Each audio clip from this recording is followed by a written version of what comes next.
All right, folks, it's time for the World Edition. We'll be seeing what's happening in the world and reporting on that here on Pod TV, seeing what folks have to say about a number of the stories that are taking place around the world and in the world environment and all along those lines. So I know a lot of people are paying attention to the sports world as well as the world of other things as well. So definitely a lot of things going on in the world, whether it's the war in the Middle East or whether it's the war in Ukraine or whether it's a number of other things that are taking place throughout the society and in the world. And of course, we're always glad to be talking about that here on Pod TV and getting people's reactions to a number of these stories that are going on and how they are impacting people. And I know Dr. Sharif was here earlier. We're hoping that he'll make a return trip as well, and we'll be finding out what's going on in Bangladesh. And hopefully, Nick will be joining us as well so we can find out what's going on in Spain. I did not realize that one of the star WNBA players had spent some time in Spain, but apparently her father was a athlete as well, and spent a lot of his time in Spain as a professional athlete in that country. So Lauren Bates will probably be getting, or Betts, I guess is how it's pronounced, will probably be getting a lot of attention from the WNBA when the draft comes up. I think that's later on this week, and of course, after the championship game today, between Connecticut and Michigan. Some folks will be deciding their fate, whether they're going into the portal or not going into the portal, and everything like that, as well as trying to figure out their stock in the NBA and in the case of the women yesterday, the WNBA.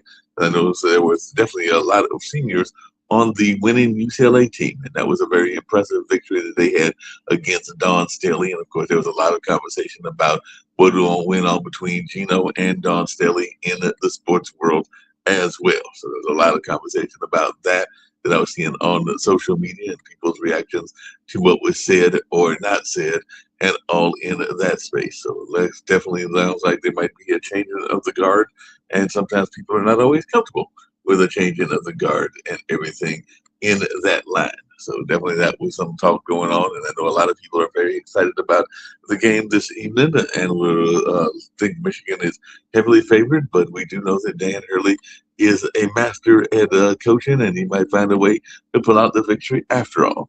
But yes, it was definitely a blowout in the women's game. It wasn't even close. UCLA took control at the early point and held that control throughout the game and everything like that. But that's what happens with senior leadership sometimes, and all in that way. Senior leadership is very much something that is appreciated and needed in a lot of things, organizationally and otherwise as well. So that's something that folks will be talking about also. But lots going on in the world, and we're always glad to be talking about that here on Pod TV. Hoping that some folks will be joining me. It was great having our guests last week and seeing what they had to say about what's going on with AI and all along those lines. So it was great having that AI guests share their knowledge with us and to see what they had to say about AI, particularly AI in medicine and everything like that. So definitely that was some very enlightening conversation, and I'm hoping that other people found it as enlightening as I did, and that they'll be finding out more about their thoughts around that as well. So definitely, it was great to have those enlightening conversations and to hear what people have to say about that. But I don't know what people's thoughts are about the game this evening, and whether they're excited about the game or not excited about the game. And of course, yesterday was Easter Sunday, so a lot of people were doing Easter celebrations. I know that the church that meets in Hayti, they had their meeting and they had their service and had a little bit of food as part of the service and everything like that. So that was good to be part of that activity. And I know some people are even still celebrating Easter with this being Easter Monday and all along those lines. So a lot of people are still paying attention to that part of the world as well. We're going to bring in some other people as well, see what they've got to say about how their holidays were going. I see that Rick Rosner has joined me, as has Dr. Sharif, and I'm trying to get to the main computer, but everything Israeli airstrikes eliminates IRGC intel chief, and the U.S. has issued a new ultimatum to Iran. So that's something that people are talking about as well. So there's this new ultimatum going to Iran and everything like that. So that is something that people are talking about as well, and definitely folks are concerned about these ultimatums that keep coming out from the Trump world and everything like that. So a lot of people are paying attention to that, just like they were paying attention, as I was saying earlier, to the sports world, because it is was not much of a game. Even though I know you had to be glad, Rick, because UCLA just dominated that game. Even though I was kind of rooting for Don Staley, they did not stand much of a chance. Lauren Bates with no joke, and they pretty much had control from the beginning of the game to the end of the game. But I know a lot of people are thinking that this next game is supposed to be a blowout as well, but we'll see if that's the case or not. By the way, they're saying, coming back to news, CIA deception campaign in Iran helped the spy agency uncover the location of one of the things that they were looking for, and all along those lines. So there's definitely some news around that, and 2 planes destroyed by U.S. during a rescue operation. So a heroin race against time to find a downed U.S. airman in Iran, but it looks like they have found some folks and everything like that. So go ahead. Planes don't work very well in desert sand. They can get stuck. They can get gummed up. That's what happened when Jimmy Carter tried to rescue the hostages back in the 70s. All their aircraft became disabled, and the operation failed. This time they could bring in enough additional planes to get everybody out, but they had to blow up 2 planes they couldn't get out of there, so the Iranians couldn't use them. So yeah, last night usually I'm nervous to watch a big game, but I watched the whole second half of that game, the UCLA game, because it was such a blowout that it didn't make me too nervous to watch. Yeah, it was definitely a blowout. It was not much of a contest and everything like that, but I do have a lot of respect for it. At one point in the third and fourth quarter, UCLA had double the points of South Carolina. They did. I saw that they had. And that's just crazy that they had to throw the points, and Don Staley couldn't do anything about that. American woman apparently is missing after her husband reports that she fell overboard during a Bahamas trip. So, we're worried about terrorists, but apparently you might also fall overboard if you're going on a trip and everything like that. If you're going to go on a cruise or any kind of boat trip, you want to make sure that you really know that your relationship's on a solid footing, because it's very easy to push somebody overboard. This happens quite often, actually. I remember one time I wanted to go on a cruise, and my husband was still alive. He can't swim, so he didn't really want to go. But he started playing these TV series about murders on cruises, and that did it for me. I was just like, okay. It's like the Wild West. There's not really any law out at sea. There's no law out at sea. I don't know that there's any law enforcement. I've only been on one cruise, and I can tell you that on that one cruise, and I was actually going with a young lady that I was dating at the time and everything like that, that it is very harrowing and very kind of like nerve-wracking when you're walking out on the ocean and there's like a breeze blowing and things like that, because it's definitely doesn't always make you feel the safest when you're seeing all the mass of the ocean, because like I said, I, like your husband, don't swim and everything like that. So as I was looking down at that water and thinking to myself, if I fall, I'm in deep trouble because I don't know how to swim and everything like that. So even if you can swim, the ocean can be a very extreme place to land in. Plus, the ship is moving away from you at 12 knots. Like the water is overwhelming you. I mean, it's there's creatures in the ocean that are looking for something to eat. There are just a lot of variations at play. But watching the TV series kind of cured me. But but also right now I wouldn't be caught on a boat going anywhere, because we got Happy Fingers Trump triggering bombs that blow up boats because he just thinks they might have drugs on them. Well, guess what? Big party boats might have drugs on them. So, watch out for them. They're party boats, and they definitely might have drugs on them, and they might be out there with drugs and alcohol and everything else. By the way, that's one of the stories I was going to get to, both you and Dr. Sharif and Rick. Trump is threatening to blow everything up if Iran won't make a deal, and he did do something that I think was kind of not all that cool and everything along those lines, but he tried to bring out Allah when he was coming up with his threats and everything like that, because he was basically saying, all praise Allah and everything like that. So I guess he was trying to appeal to the Muslim nation, but the way he did it was very sarcastic, for lack of a better term, and everything like that. So I just wanted your thoughts around his threat to blow everything up if Iran won't make a deal. Well, it makes people nervous that he might use tactical nukes. A tactical nuke is just a regular nuke, but a little smaller. So the explosion, only kills 20,000 people instead of 100,000 people. And old Trump was very much against nukes, but new Trump is old. His Easter message was open up the fucking strait, which is a terrible message for Easter, and also makes people think he might be demented, insane. But nobody around him is considering at this point the 25th Amendment, which is the one that lets you remove a president who obviously can't do the duties of president. But yeah, reasonable people are increasingly nervous, including the Pope. Well, you also have the generals and high officials in our military that He just fired the general, and the general is not happy, saying that. They fired more than just one general. They fired like 9. Roughly a dozen. A lot of intellectual property. I mean, heck, they can use job security and go somewhere else and use it. I mean, we are stupid. The deal with becoming a general is the Army, the military, is a continuous, if you're in the officer corps, is continuous education.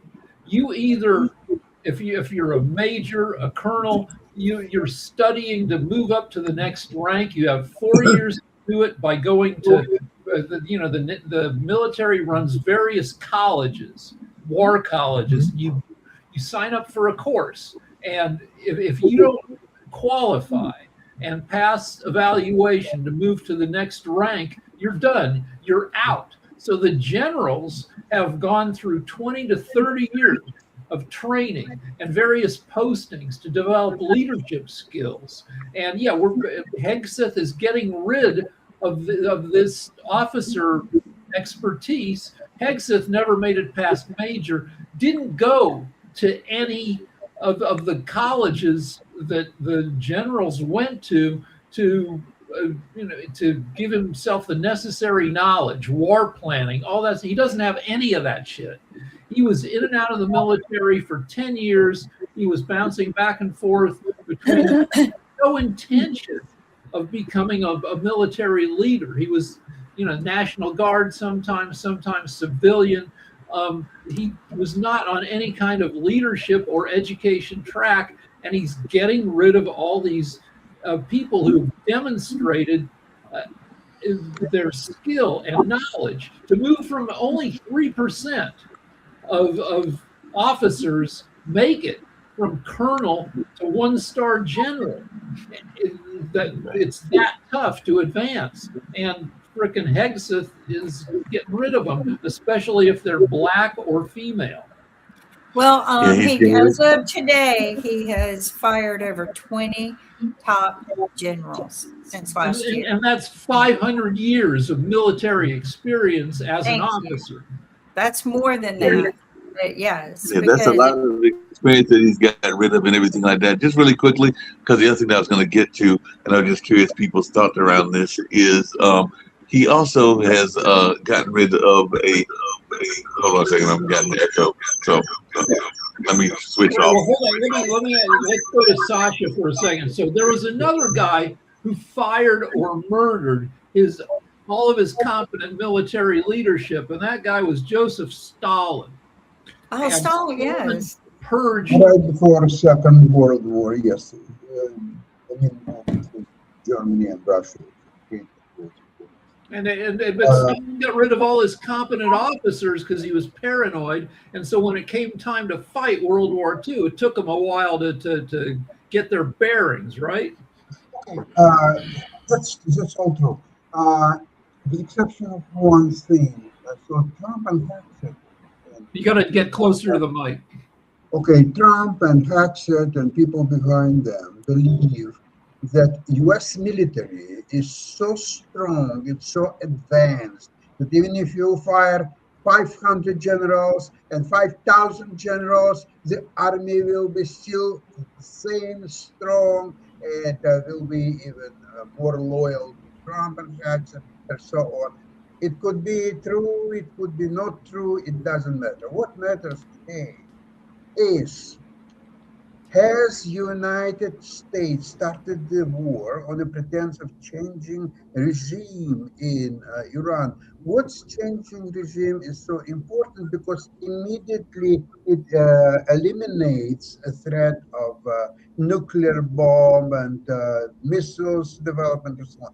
It solves so many problems. So instead of focusing on this uranium enriched product or something else, you solve everything by displacing the regime, changing regime. Okay, to change regime, you know, and I know that from the air only, you will never able to do that. You need ground troops, and not limited ground troops invasion, but total invasion, same as 1945 Germany and so on. The first question that I would like to get the answer: has U.S. military demonstrated ability to do exactly that? Is able U.S. military to invade Iran and subdue their armed forces or eliminate them altogether and their generals and so on, and then not change regime, but just put some kind of friendly government and so on? Does U.S. have capacity to do it? Military capacity, first of all. What do you think? So Iran has been invaded before. 1980, Iraq invaded them with 200,000 troops, 2,800 tanks. Sorry, Rick, it's not my question. My question is, does U.S. today has an ability to invade Iran successfully and I don't know, because Iran can easily muster 1 million troops to repel any invasion. They have, according to some rankings, they have the 7th or 8th largest military in the world. So can we muster 1 million troops, or at least the technology and 250,000 troops and the political will Rick, I think that's the question, is the political will, because I think that a lot of people would be, and I think Sasha has brought this point up before and everything like that. I don't know that America has the stomach to see. They're already upset over the few deaths that we've had, and I'm not belittling those deaths. They're very they definitely have a impact on our lives and everything like that, but it's nowhere near what Ukraine or Russia or any of the other wars. So that's true. We've lost 13 troops have been killed. Right. And that same number has died under Biden. Biden was never forgiven for this. That was one reason he wasn't reelected. So if we start losing tons of people, I looked it up. Iraq's military collapsed after 26 days of a ground war back in 2003. The military walked away. They gave up. But the invasion consisted of 170,000 to 300,000 coalition troops invading Iraq. It was a total of 470,000 U.S. personnel supporting this. So it would take something like that.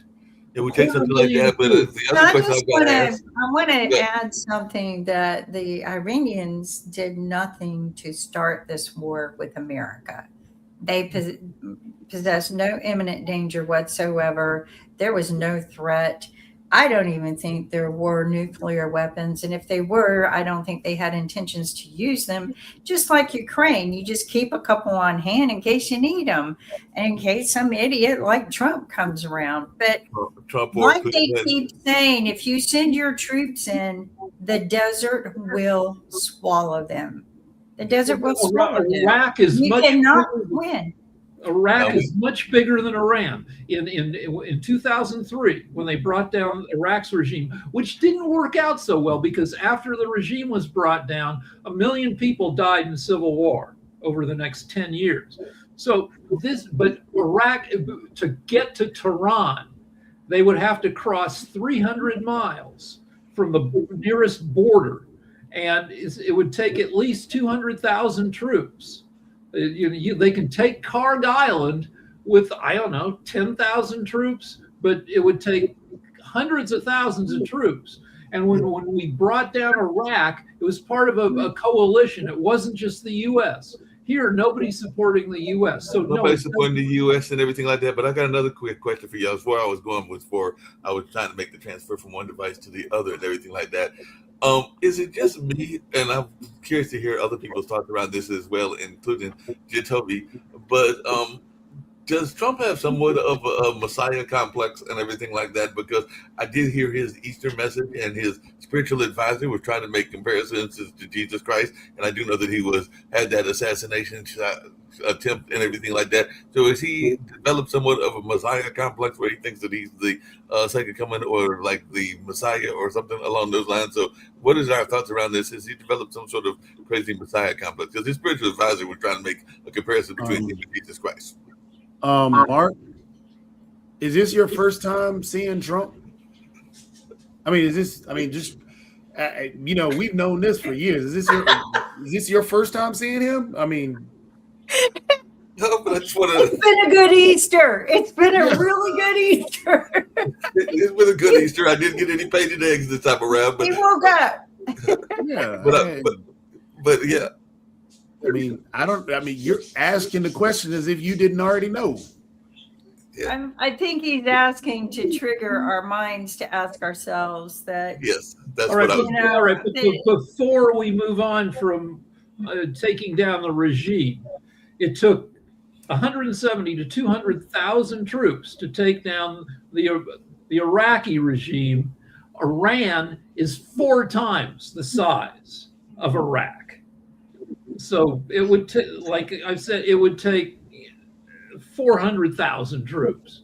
Hey, but I get veering slightly off of that, but still stand on international politics and everything like that. Sasha, I did hear some good news that you'll probably be talking about tomorrow and everything like that on the Ukraine, Russia, China, and maybe we'll add Iran to the title as well and everything show and everything like that. But apparently for the first time, March data suggested, which would have been last month, Ukraine outshot Russia in cross-border drone wars. So they're saying that Ukraine actually outshot Russia in those cross-border, even though Russian attacks did kill 4 as Ukraine drones targeted oil infrastructure. So we're seeing a sudden shift in the victory lane toward Ukraine that's been, because I know Ukraine apparently has been winning for a while, but do you see a more definitive victory in Ukraine's way?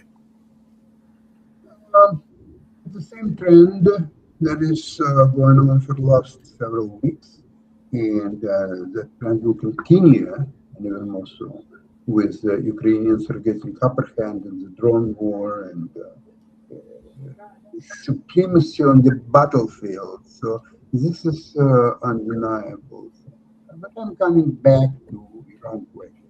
Hi there. So you are not sure, because nobody answered, whether the U.S. has the necessary power to overcome Iran forces and apparently win the war decisively and install a friendly government in Iran.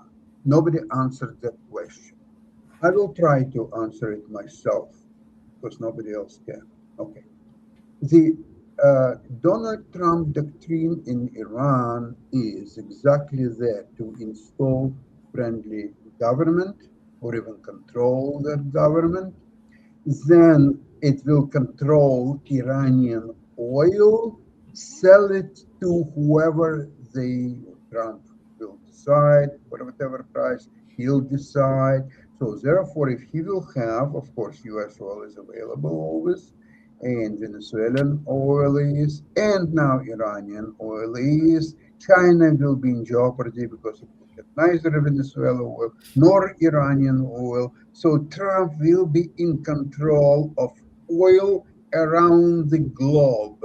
So this will not only make Trump the richest person in the world by far, it will make him the most powerful and successful politician, leader, whatever, of all times, of all nations.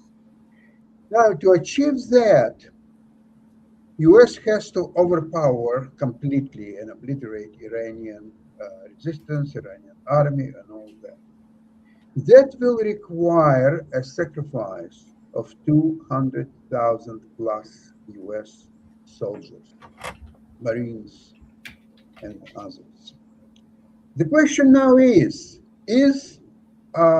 aspirations of Trump to control the oil around the globe worth 200,000 dead Americans? That's the question, nothing else. Sasha, I already answered that question. America doesn't want that. America won't have that. So I think that America would actually not have that go in that favor. I think that if there's that many lives lost, America will push back and they will take Trump out of office. There are some instructive numbers. Iran, more than twice the size of Ukraine. Ukraine's army, right now, 900,000 people. Russia has lost more than 1.2 million troops fighting this army. That army is roughly the same size of Iran's army. So we can look forward to, as Sasha's saying, many casualties, more than tens of thousands, likely in the hundreds of thousands. And I hate to say it though, Mark, Sasha's also onto something with even though America doesn't want the casualties, America didn't want the war. Right. We're in it. Right. So it's not, and we still got Trump in office, and you have his protectors that are going to be there. He's already created an oligarchy. He's already created a safe haven with the GOP protecting him. He's already trying to take count of the voter rolls. So, I mean, it's already a takeover of the U.S. So it might not be so simple as, hey, America's just going to get him out, or the 25th Amendment may happen, or an impeachment may happen. We're stuck in this for the long haul because this man has taken over, fired, and gotten rid of. So we got a problem. No, there's no doubt. There's no doubt there's a problem. It's not about the law. It's about loyalty to Trump. But one of the things that kind of concerned me was when his faith leader, Paula White Cain, pulled what I call is their grooming techniques that they use, because this is something that they did in the Epstein files. If you read those, the unredacted version was how they groomed the girls to be comfortable with having sex with them and comfortable with being in their organization. And that grooming begins by a conditioning called normalizing the situation. And so Paula held a little conference and made everybody feel like, Trump suffered as much as Jesus Christ did, and made him look like the victim. But then she pulled the conditioning part, the grooming part. She said, I want everyone to raise your hands towards Trump, only if you feel comfortable doing this. Now, what they do then is they have two people in the group or three that they're with, and they will go ahead and do it, making everyone else in there feel uncomfortable not doing it. And again, this is how they groomed the girls in Epstein, because they would keep the older girls to lure the younger girls so that they would feel comfortable. Hey, this is an older girl. She's, where I want to be one day in my life. And so those girls would help groom the 13-year-olds and 11-year-olds. So this conditioning occurred at the prayer Easter meeting or whatever it was they were having. So all of a sudden you see everyone in the room raising their hands towards Trump. She didn't say raise your hands towards the heaven of God. She didn't say raise your hands and praise God. She said raise your hands towards Trump. They're trying to make Trump, but they're trying to make Trump out to be a messiah. That's what I just said. But the thing is this kind of conditioning, now she has a whole room full of leaders that are comfortable raising their hands toward Trump. So when they go other places, they're going to get crowds of people. So here's your problem. All of those MAGA worshipers are going to do nothing more than continue to victimize Trump as they did, and in that room saying he suffered and sacrificed more than Jesus. That's what she said. So let's go back to approval for the war. Approval for the war among Americans, according to more than dozens of polls, is 39%. 54% disapprove of the war. If we start putting boots on the ground there, the support will get even smaller. If troops start getting killed in large numbers, support will drop even further. Now, what you're talking about, so people think that Trump might be crazy. If this were Biden doing this, they would have already held a vote for the 25th Amendment.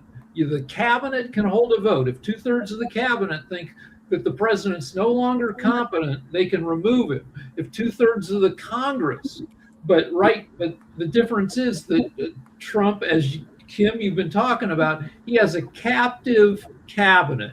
It's a bunch of knuckleheads who not great at their jobs, but great for Trump in that they support him wholeheartedly.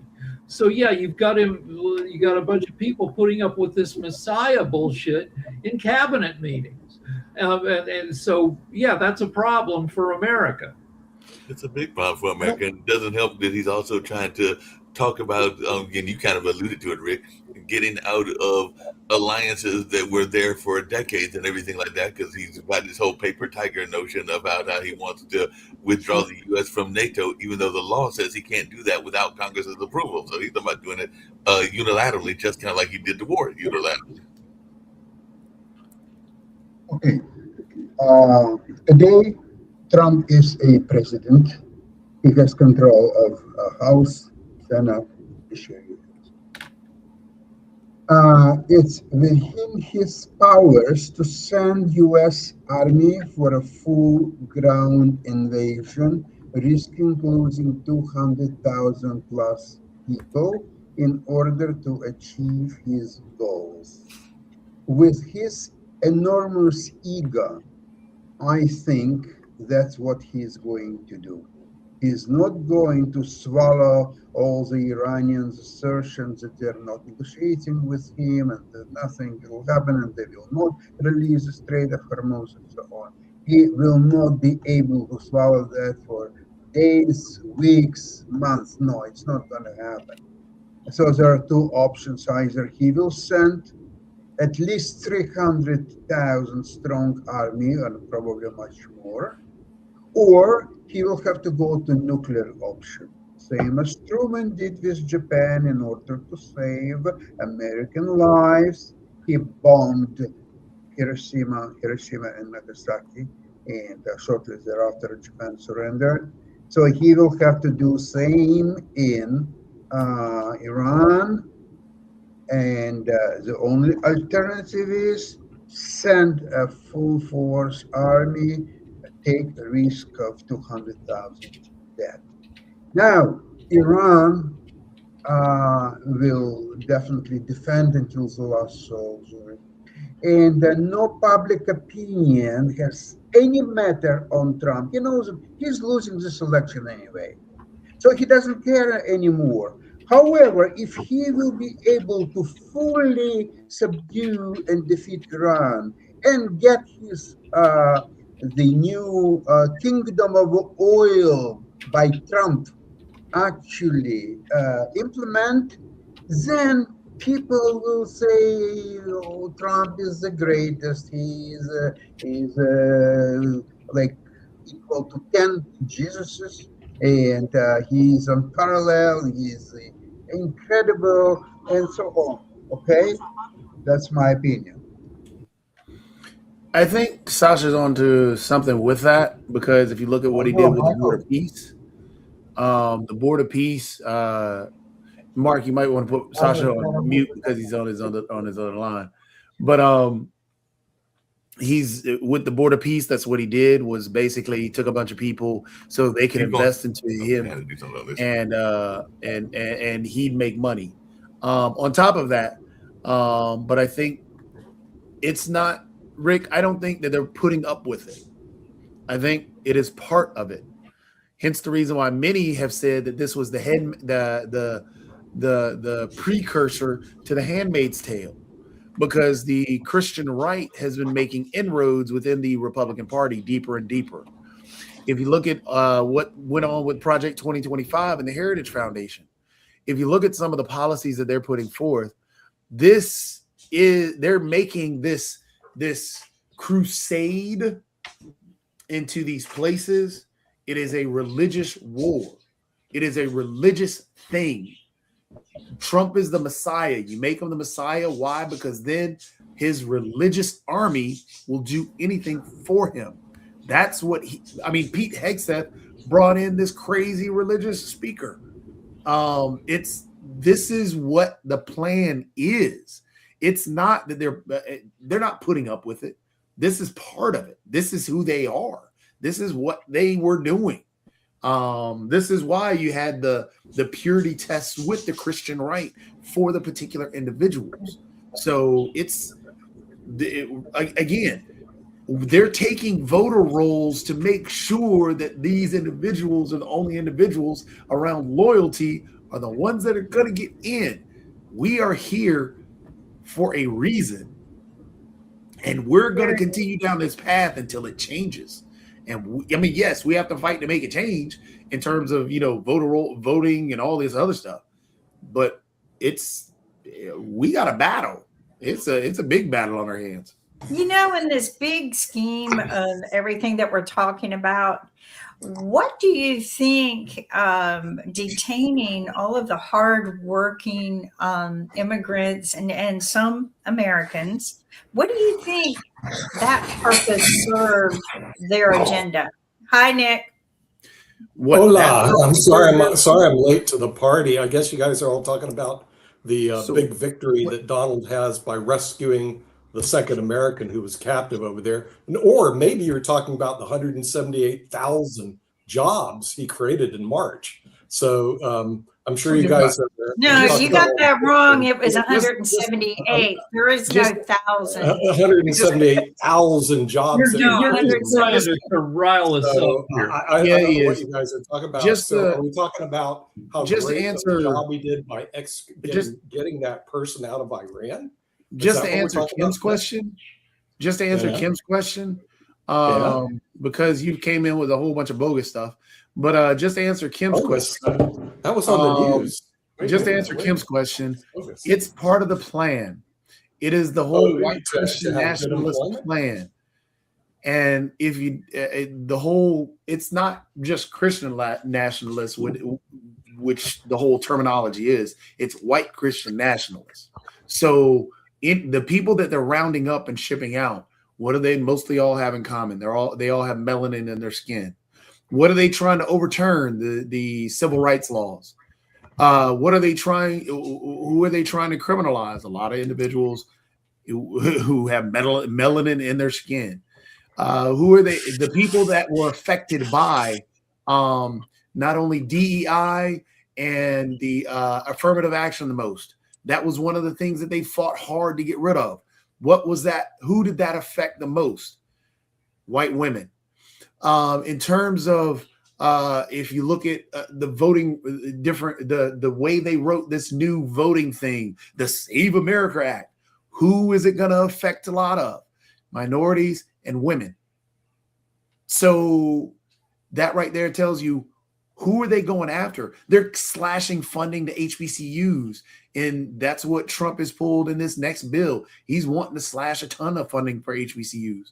So their priorities are what their priorities are. And you can see where the path they want to go down is. And people warned them that this was the path that they were going to go down, but they didn't listen. But a lot of people are starting to see this. Some people are starting to be upset about it, which is why Trump is tanking a lot in the polls. But right now he has power. And until he gets out of power, or until that power shifts, we still got a problem. We got 7 months. We got about 200 days until the midterms. If we can, if the elections don't get screwed by Trump sending in ICE or doing whatever crazy crap he wants to do, we have a chance it's a near certainty that if we have normal elections, that the Democrats will take over the House of Representatives, which will lead to some stuff. It won't, castrate Trump entirely, but well, the tough part though is that it's not just election day that we have to worry about. It's like counting the votes, getting the votes counted. Not that. Even if they win the election in November, you have the lame duck session. That's the scary part, because after he finds out he loses the election, how much is he going to cram through using executive orders and then getting them pushed back on by the courts, and then going to the lame duck session, which they will force through. They're going to drop the filibuster. They're going to push a whole bunch of crap through during the lame duck session, get it all signed and put into law. And then, regardless, having the Democrats run both House and Senate, it's going to be hard to reverse any of the laws, because the laws have to be signed by the president. So regardless of November, lame duck session is a scary part. Yeah, that's the scary part. But I did have a quick question to everybody, and I saw here. This is NPR saying 178,000 jobs were added. And, and for the past 6 months, you guys all summarily dismissed it. Yeah, because for the past 6 to 8 months, the initial job numbers have been revised down by tens of thousands. There's no way that 178 number isn't bullshit and won't be revised down. I see. Even still, hold on, Nick. Real quick, when you hear information that you disagree with, it's got to be let me acknowledge your 178,000. Hold on. Let me acknowledge your 178,000. Let me acknowledge that. Let's say that. Hold on, Nick. Let me finish my point. Yeah. Let's say that even sticks. You know what? Trump has created no net jobs over his term, even with that 178.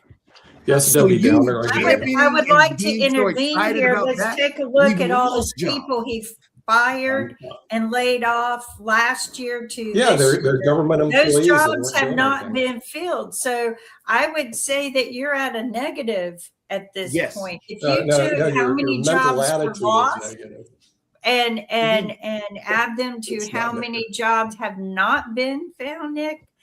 I mean, I think that number is grossly inflated. Of course. All right, let's take 178. That's 178,000 would have been a normal average number under Biden, who added 16 million jobs in his 48 months as president. That's an average of more than 300,000 jobs a month. And a lot of jobs came back after COVID, but still, this would be a slightly less than normal month for Biden. But Trump, except for this month, if this job number sticks, has created 0 jobs. I know. You can go back to and say inflation under Biden was 20%. Nick, so what? Stop. I'm just telling you what happened today. And so what happened today? Again, we have acknowledged your 178. Nick, you're not listening. You're the one not listening. Nick, you're not listening. We have acknowledged. No, I am listening. See, that's the problem. Then listen to what then repeat what I'm saying. We have acknowledged your 178,000 jobs number today. But even with your 178,000 job number, Trump over his term, this from 2025 to now, has created no net jobs. So what? What's your point? Then I'm telling you what's going on right now. What's your point with Okay, if we're looking at Amazon doing a total of 30,000 job cuts, 30,000. Yeah. You know, we're going negative with the jobs and employment. We're going negative with the employment. If you look at how many jobs were lost when he took office and all the hundreds of thousands of people they wrongfully laid off, and now you're looking at Amazon laying off 30,000. And when I drive down the streets now, and when I go drive to the beach, nobody's on vacation. I was at the freaking hotel by myself. I was the only car parked in the hotel. Well, Trump lost 4 million jobs in his first term. He hasn't created any jobs in this term. He's the worst jobs president since Herbert Hoover from 1929 through 1933. Every other president had jobs created. He doesn't care about employees and people because he files bankruptcy, so he doesn't have to pay them. And that's his form of business 101. Don't pay your employees. Nick, are you going to acknowledge? Do you have anything else to say? Are you going to acknowledge, because we've acknowledged your figure, are you going to acknowledge that Trump has created no net positive jobs, as well as he has the highest number of bankruptcies and closures of any president? Oh, okay. I will acknowledge that when you acknowledge that he has more successful companies and larger net worth than the other president. No, he doesn't. Are you going to acknowledge that? No, he doesn't.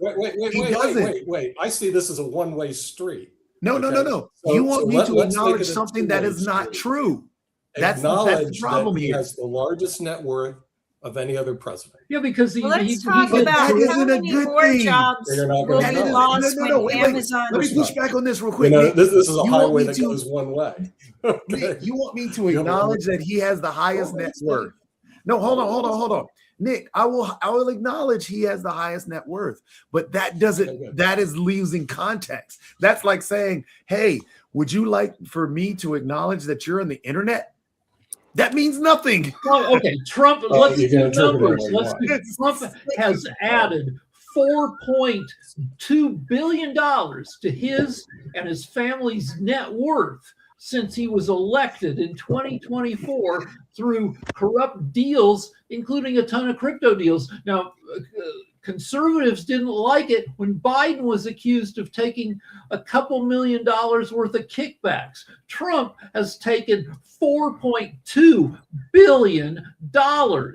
Can you bring some evidence forward in this area, Rick, rather than look up the articles in Fortune. Our articles aren't evidence, counselor. I need hardcore then what do you evidence. want? That nothing will be evidence. This case is summarily dismissed. People don't find out. I read something on look at the Guardian. $400 million plane that Qatar gave him. Can you not see the fucking plane? There's a whole plane. Wait a minute. A plane that they said they want to take back. A plane they said they want to take back. We know. Hold on, Nick. Help us out. U.S. government's name. Can you help us out? You're reading too much stuff into this. Nick, you're asking for information. No, I'm just asking for. Hold on.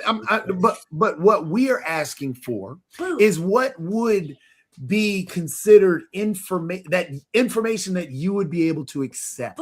Because obviously, regardless of what we tell you, you keep saying, show us the information. Oh, that's not true. We show you the information and you still don't believe it. So what is it because you're not showing anything that will help you understand? Tovi, okay, if you ever go to court, okay, I could present what I call a quietom action in court and win lots of money if you guys could ever show me one scintilla of evidence. We that supports have. your That's the specious problem. allegations. And when but you you're can't. bringing up court You and you're know, you saying can't. that we don't bring So because evidence, you when can't, we've then actually yeah, shown which you is data, waste of time. we've shown you charts, we've given you source material, we've No, given you you gave me everything. nothing. You gave And me all you specious came with allegations. is, hey, Specious allegations don't get you anywhere.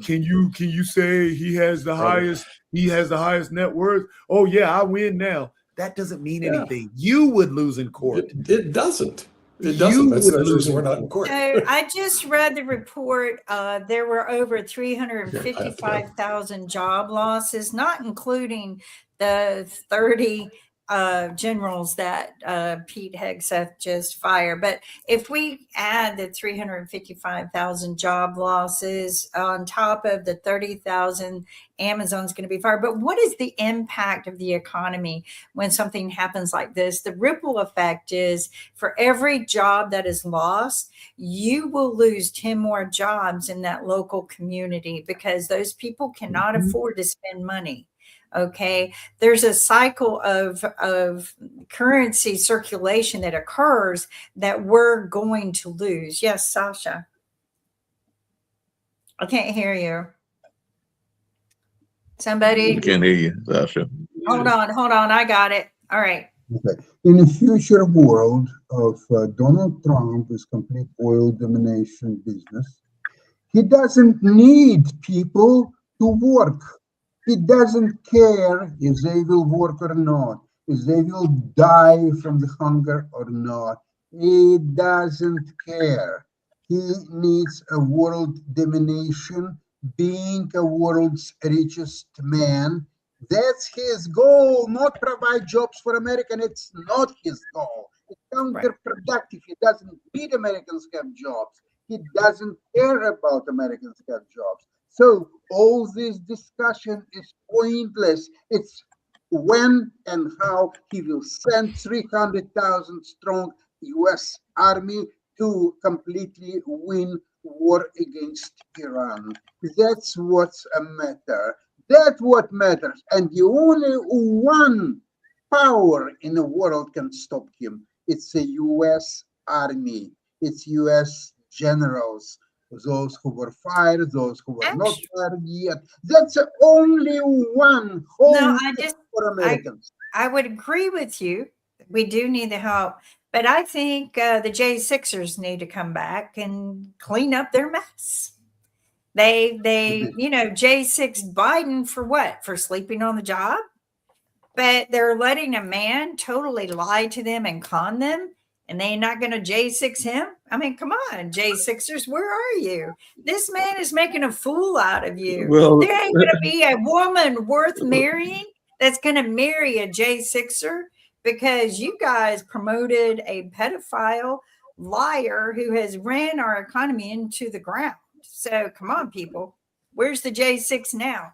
I'm just saying. Well, apparently some of the J6ers...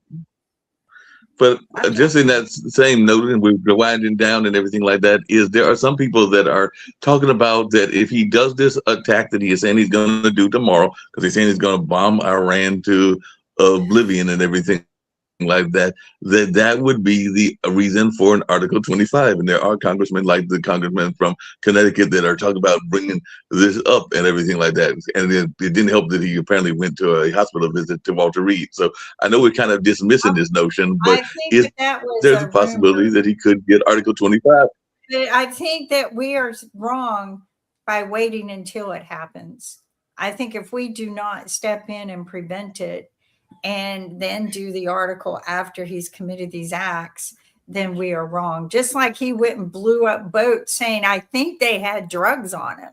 I think they were drug trafficking, when they're hundreds of thousands of miles away from our shores. I think people are idiots to continue supporting him, but they're too ashamed to admit it. So, I think that we're in trouble if he does that. America has lost all integrity. I mean, it still falls to the people right now because the tough thing is, regardless of the 25th Amendment, Trump is insulated. He's protected. He's got the GOP all around him. And he's put in people, that's all about loyalty to Trump. They don't, it's if you don't land on that loyalty line, you're not going to be there. And if you don't if you're not a male, because if you look at what happened to Pam Bondi was completely loyal to him. But even though she couldn't get the things passed that he wanted passed, he was completely loyal. She was completely loyal. But she got fired because she couldn't get those things done. But you have others other males that he's hired that are completely loyal the same way that have also failed. He hadn't fired. So again, it's a loyalty thing with Trump. That's why they have the loyalty thing in the military now with Hegseth. It's just we are in a quagmire where we really have to stand up, and it's mainly up to the people to keep pushing the politicians. The only way the GOP or politicians are going to move is if people in their district stand up. And that's it. I mean, that's all we got. Yeah. Rick? The districts have to stand up. There's no doubt about that. I know we're going out. But the other thing is that loyalty test is not a new thing either, because if you've been to any kind of those Christian right type churches or even some of the prosperity churches, there's a lot of that loyalty stuff that I've seen even in some of the churches that I've attended as well. So that whole loyalty thing has been out there for a while. So he's gotten this from the not past administrations, but past organizations as well. So he's borrowing an old playbook and even an old playbook from us. All right, I have one more statistic. If you multiply the percent of people who support Trump, which is just under 40%, by the percent who are strong supporters, you get 22% of Americans. If you multiply the number of people, the percent of people who disapprove of Trump, which is just under 57%, by the percent of people who strongly disapprove, you get 46%. So for every strong Trump supporter, there are 2 people who strongly disapprove.